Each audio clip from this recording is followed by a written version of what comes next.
कि पहली पंक्ति में फूलों के क्यारे से फूल लगाया था ना, फूलों की क्यारे की पहली पंक्ति में 23 गुलाब के पौधे लगे हैं।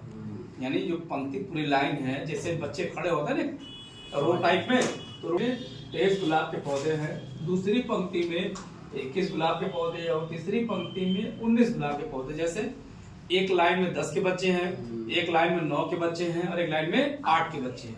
तो है तो बच्चे ही ना, तो वैसे ये कह रहा है तो गुलाब के, लेकिन पहली पंक्ति में 23 गुलाब के पौधे हैं, दूसरी वाले में 21 गुलाब के पौधे हैं, तीसरी वाले में 19 गुलाब के पौधे हैं। इसलिए अंतिम पंक्ति में कुल 5 गुलाब के पौधे हैं। अब करा अंतिम पंक्ति है, हो सकता है बच्चे रहे उस पंक्ति में, यानी उस पंक्ति में सिर्फ 5 गुलाब के पौधे हैं। तो कह इस क्यारी में कुल कितनी पंक्तियां? ठीक, ये देखो दिया क्वेश्चन में, चूंकि दिया है क्यारी में फूलों की पंक्तियां, अर्थात क्यारे की पहली, दूसरी और तीसरी पंक्ति में गुलाब के पौधों की संख्या। एक क्वेश्चन कह रहा हमें क्या संख्या दिया? 23 दिया है क्वेश्चन में, फिर 21 दिया है और फिर 19 दिया है। डॉट कितनी है? लास्ट है 5 दिया है। चूंकि यह एक समांतर श्रेणी के क्रम में है, देखो अब ये कह रहा है क्वेश्चन हमारा समांतर श्रेणी के क्रम में है, इसीलिए प्रथम पद कैसे हो गया? देखो हमेशा जो पहला पद होता है प्रथम पद होता है। सामांतर के लिए हमने बताया था क्या है? दूसरा माइनस पहला, तो दूसरा पद माइनस पहला पद। तो क्या करेंगे? 21 में से 23 घटा देंगे। 21 में से 23 घटा कितना? -2 आ गया। इतना क्लियर हुआ? यानी 23 माइनस 21 माइनस 2। क्यों? क्योंकि 23 बड़ा है, 21 छोटा है, तो बड़े में से छोटा घट सकता है, लेकिन चिन्ह उसका लग जाएगा, इससे -2 हो गया। तीसरा पद माइनस दूसरा पद, तो तीसरा पद क्या है हमारा?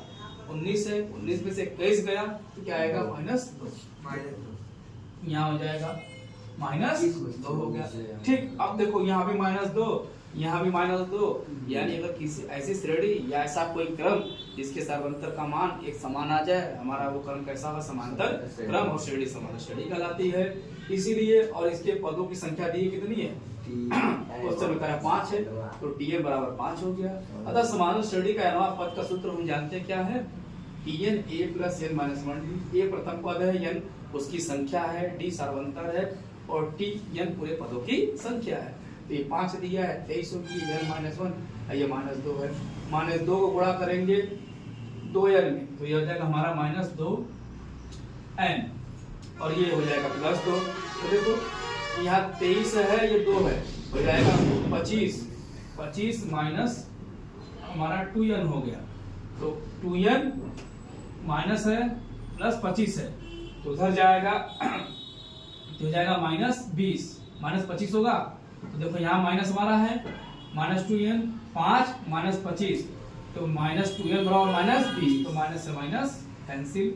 n बराबर 20/2, तो n का मान आ गया हमारा 10 दूनी के 20। क्लियर है?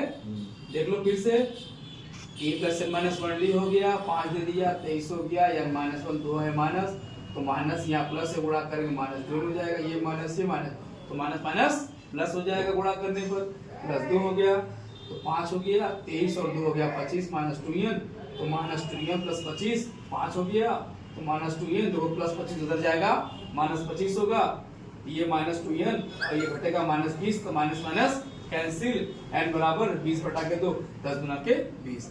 यानी उसमें कितनी संख्या है? कुल 10 संख्या है, यानी कुल पंक्तियों की संख्या कितनी है? 10 है। क्लियर हो गया? Code out.